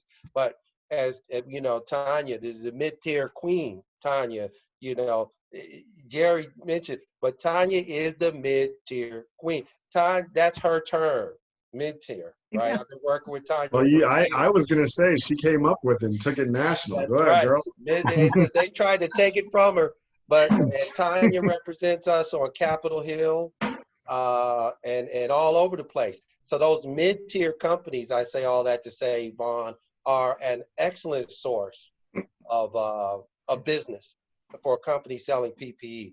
Company doing less than $1 billion, where you can get right to purchasing, and present your product as opposed to having to go through all the red tape. So I know I should be pushing government and federal, and I do push it for every other thing in the world pretty much, and if you're big time and if you can sustain and if you can wait on the federal government, then, let me know how that works out for you and we'll help you. Same with state. Now you better shot with county and local. But man, the B2B market is crazy. And the problem is the same as it is at the top. There's no uniformity. I think a challenge everybody's having to scramble for well, I don't know where we're going to get PPE from. We're you're trying right. to figure it out. And that's what I was sort of getting at with Mr. Lewis was, financing in the commercial marketplace is going to be a lot more risky. I mean, we already don't know all the players. We don't know who's delivering and who's going to deliver, what they'll deliver entirely at this time. people are still this is an emerging market. The reality is that that I can only imagine some of the deals that I've seen PPE in the commercial space. I would be concerned, especially because there's sort of a practice of fronting millions of dollars, if not all of it, and then waiting to make sure you get the delivery. That's why they use lawyers' trust accounts. With that said, I want to also just open up another question on the floor, and that is, one of the things that we talked about, I heard, was a national strategy. Okay, I think that may We've also evolve. got a question from the audience. I'll track it. I think that may evolve, but one of the things that we're seeing is amidst reopening, we're seeing amidst reopening, we're seeing mask orders. Now, I don't know that this would be a PPE discussion without discussing those implications. In areas where there are mask orders, what considerations are there to be had? Mrs. Saunders? Thank you, Jerry, for pointing the question my way. What I was going to dovetail on Kim's points, and now regarding masks, when we have a national strategy, it would give us an idea of what the actual needs are. Yes, masks are important, but so is hand sanitizer. We're looking at a lot of schools that are trying to reopen, and some not as successful as others with the with the spread. So students, it was pointed out, I think it was either Georgia or one of the southern states, where students had gone to school in the whole hallways were really packed. There wasn't any social distancing. Okay. And a young lady, young high school student filmed that. And initially, it also showed that wearing masks. That was up was more than I wanted. They didn't have Just that one slide that was up when I was talking. have the mask and Richard's talking. But if you can hear me, but my point is, Richard, we can hear you. if we have a national strategy, we would know what we need to purchase, where it needs to go. We Yes. don't have a strategy to give us direction or directives on what are the items that people need right now. And as virus evolves, as we've seen over the past 3 months, it evolves. Initially, they said, oh, you don't need to wear a mask. Then they said, oh, no, everybody needs to wear a mask. Why? Because it's a respiratory transmittable virus. Oh, you need to wash your hands. Well, maybe not as much, because touching doesn't necessarily, there's a lot of misinformation out here. With the national strategy, I believe some clarity would come into the system so people have a better idea of what to sell, where to sell it, and the government, local communities, including school systems. And don't forget, school systems, by the way, in certain areas are larger than some municipalities because of the number of schools. Don't forget about those as potential buyers. That's my point on masks. Say, Jerry, can I interject for 1 second? And I didn't get a chance to thank Vaughn for setting all this up. I really appreciate all the effort. But you mentioned my telepresence robot. It's not mine, it's my client's. I market for a client who has a robot that we're planning to get into hospitals that where we can give the doctors and the nurses a break, where they can go in a room and they can man the robot, go all the way up to the client, bend the head forward, back, and all that kind of stuff. But my challenge is, same thing with teachers, if they're over 50, like I am, or pre-existing conditions, I might have the teacher at home using my robot in that classroom, okay? I had not even thought of that. Hey.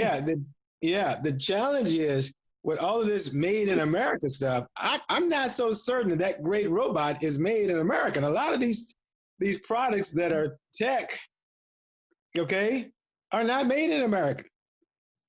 That was the question. Yeah. Well, yeah, and I think that what we're looking at, and there's actually a question from Mr.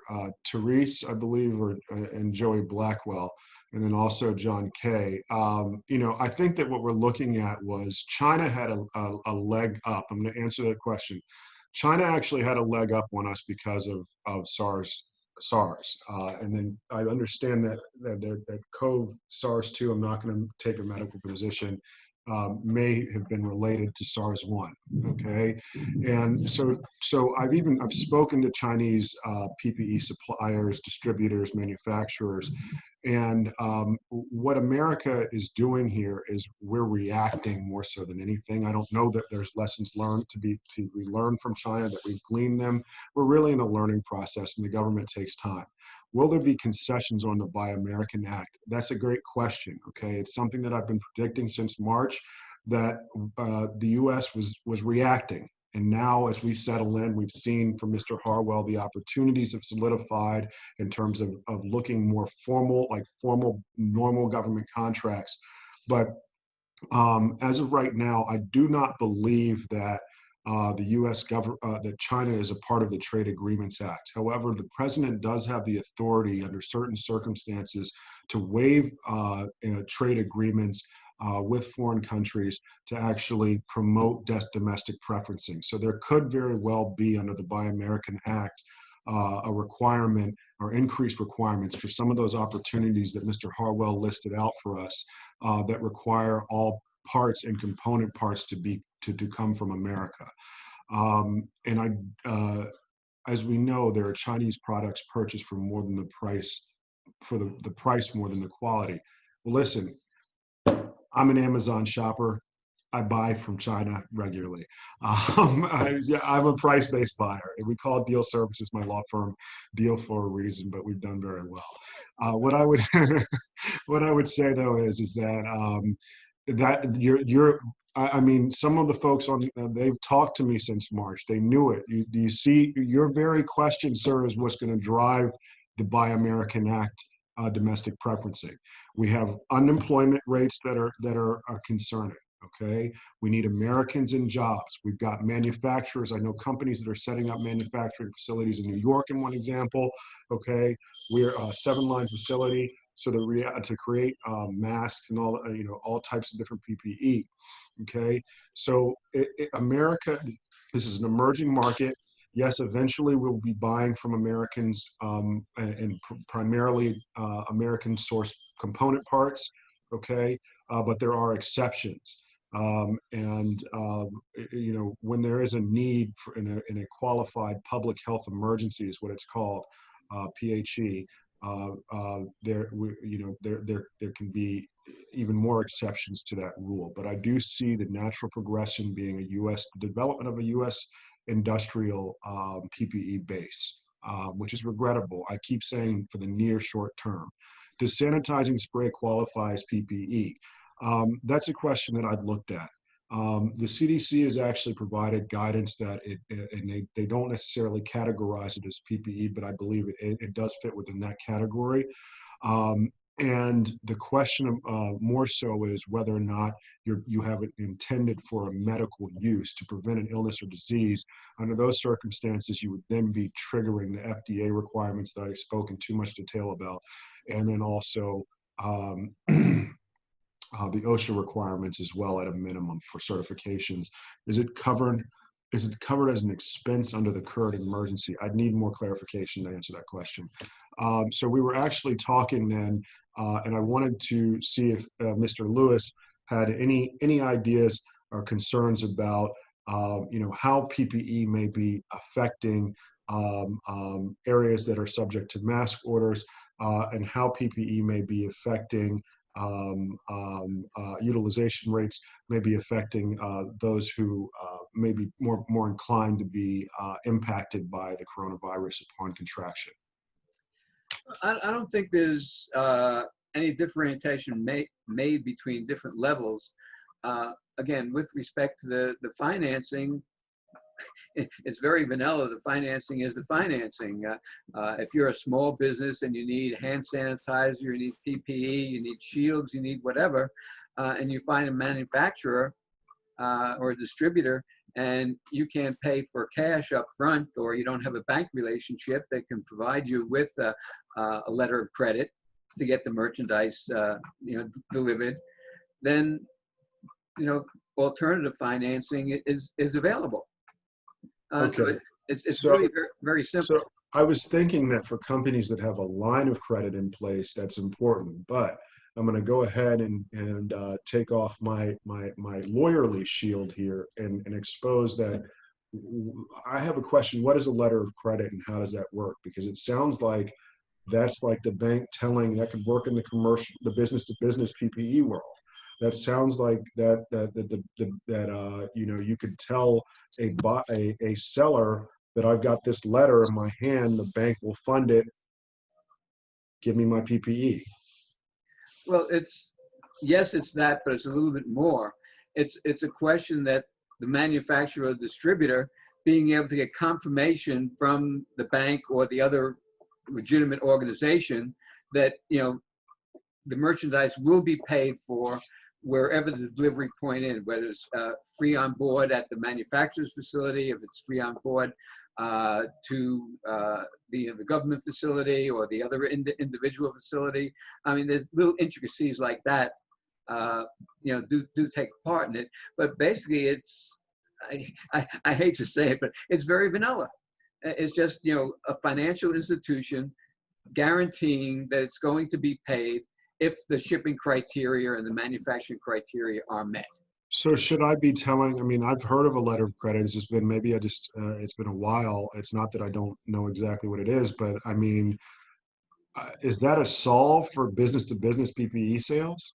I mean, it just sounds like it is. I don't have to take on any risk. We know that the bank or financier will likely pay it, right? Give me my PPE. I don't have to put down 15 million up front. Well, it's basically, I mean, it's not risk free.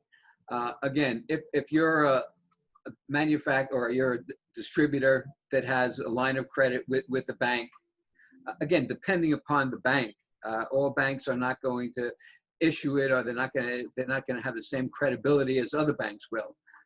You go to a major bank or a regional bank, and yes, they have credibility with just about any other manufacturer or distributor.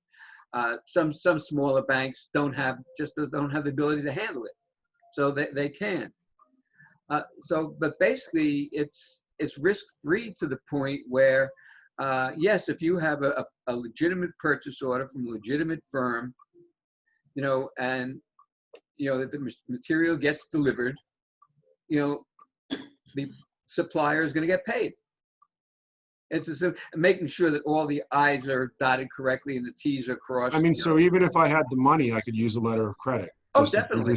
If I had the money, I could use a letter of credit to reduce my risk. Oh, sure. Well, you're not as much reducing your risk as you're improving your cash flow. Yeah, and what if I just wanted to use it just because I don't want to front 15 million to somebody I don't know? Oh, yeah, and then, definitely. Yes, that's definitely both sides of the equation. That yes, from being the purchaser, that you want to make sure that the manufacturer or distributor is legitimate and is going to provide the equipment as is stated in your purchase order, as in the government purchase order. But on the other side, it assures that the manufacturer or distributor is going to get paid if they fulfill their portion of it. I just see that, that I can only imagine that banks and alternative financiers are competing to write loans now. And so I know that these alternative financiers have the capacity to back certain of these deals. Okay. And it just seems like that is something I'm going to be looking into myself, not for my own use, but to be able to advise clients as I work through it on deals. Cause that's just a major light for me.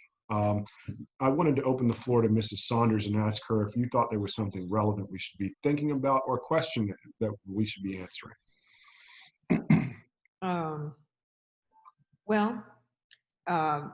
The question always behind capital is a concern if you're a smaller business concern, and how do you build an inventory if you don't already have one? And then the criteria necessary in order to be able to sell PPE to the government may be too tall a bar for most companies if you're small. If you're on the mid-size, in the mid-size arena and you're a supplier, then you're probably farther along. But again, building the inventory and utilizing to the extent possible US-based companies, because that is the direction that Congress is going to go. I believe we can't emphasize enough how can businesses prepare themselves, especially if if they've already established the relationships out of country, or off our shores. How do you then pull back, or where are you marketing to if the government is your primary client? Focusing on the commercial side of business probably is a good choice right now as well, because you want to remain as diversified as you can, particularly if you have a supply chain from outside of the United States and you want to continue to do business with those suppliers. You've got to find a way to sell the product now. So maybe the question should be, what are companies doing in this space right now? And then how do they see themselves operating in this space 2 to 5 years from now, when the actual sourcing is going to shift? That would be the question I would pose. When the sourcing is going to shift. That's interesting. So, when I first started, and maybe I shouldn't answer, but I'm going to just, when I first started focusing on this, when it became publicly known and back in March, I would always tell companies that were looking to diversify is how the company that I worked for, that was a Fortune 50 government contractor, they went from being Brown and Root, a construction company, to KBR, a oil, chemical, and gas and logistical support company. And that took them public. So what I would always tell them is, go ahead and hire an extra or team and focus on your core. But I do believe that a balance between both the federal sales, commercial sales, whether it be PPE or otherwise, would be reasonable, and that you also should manage and maintain your contacts in the healthcare staffing robotics world, because aside from PPE, as Warren has discussed, there's also artificial intelligence, robotics, and what have you, and there's one other artificial intelligence robotics. That captures a lot of it, that is actually being acquired right now. Grants are being received to actually develop those types of products. So you might also turn to placing those technologies, which are in a whole nother level of focus and development at this time. I mean, for Warren to even mention to me on this call that there are indeed a significant number of teachers who are at risk and want to see their kids and want to go back to school, but can't afford to risk their families' lives. And I didn't think that having a teleprompter robot would actually be something that would be helpful. Mr. Harwell, is there something that you'd like to say as we move Jerry, forward? can I please interject for a second? Well, sure. You call Kim. Please.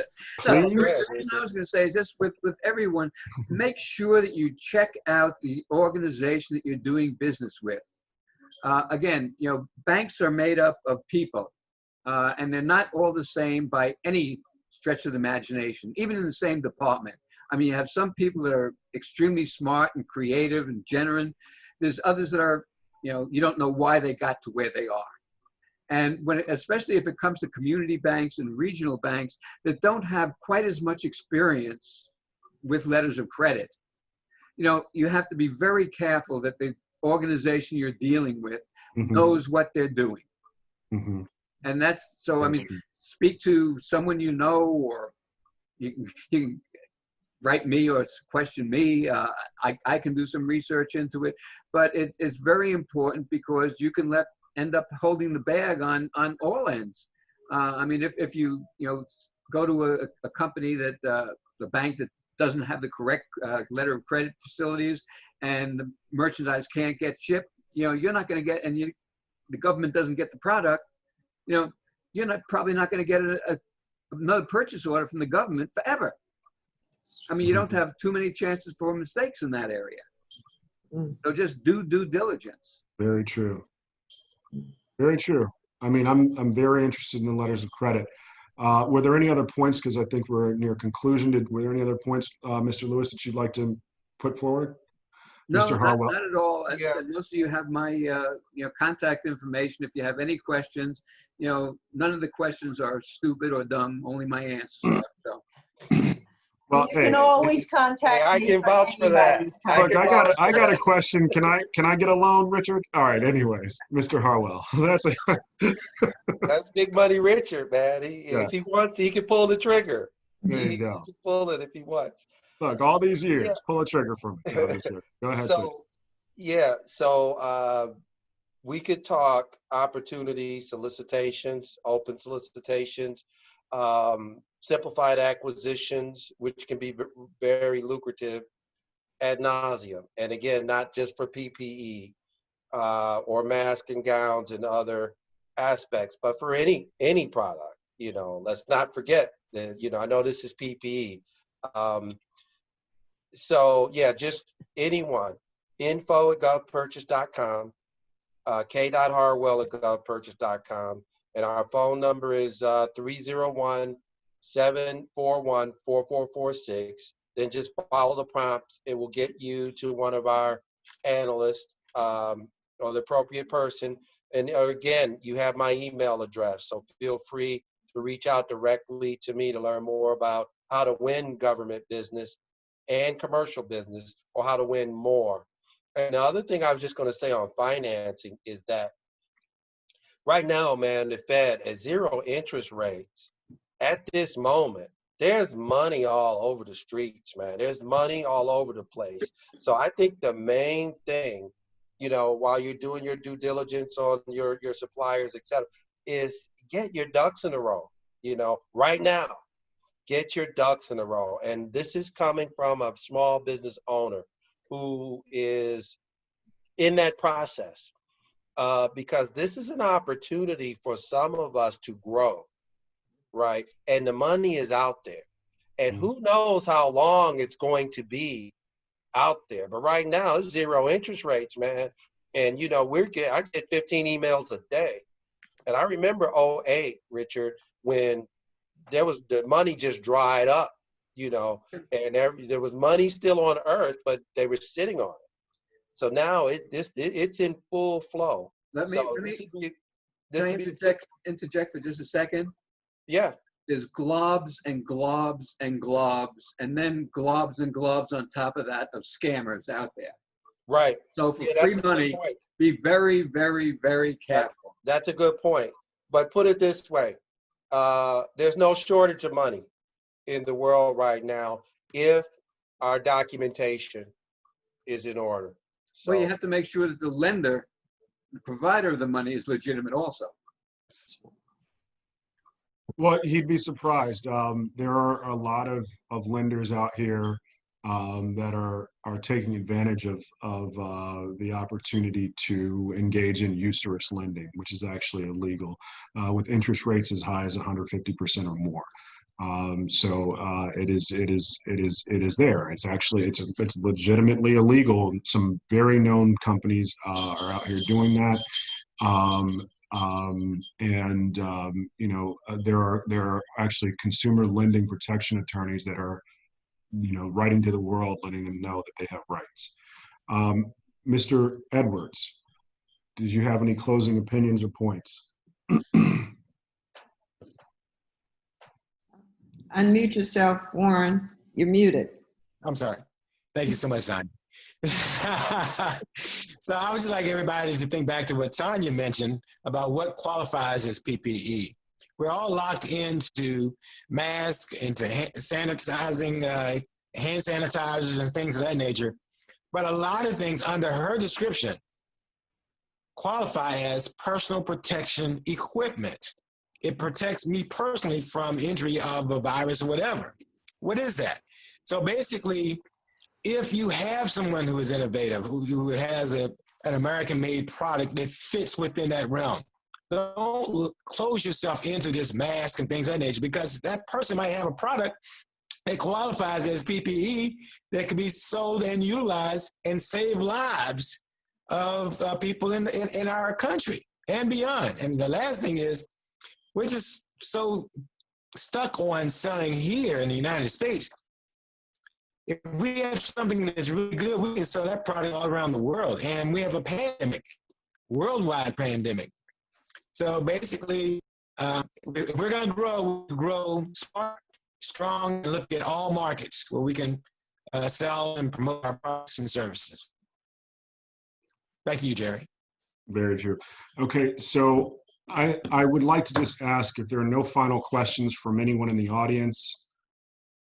Well, we have Richard, we have one question. What determines the rate for the purchase order financing? Did you Yeah, answer that? Terrence, there's a lot of things to do. It's the risk factor. It's both the supplier and the recipient, and it's just everything.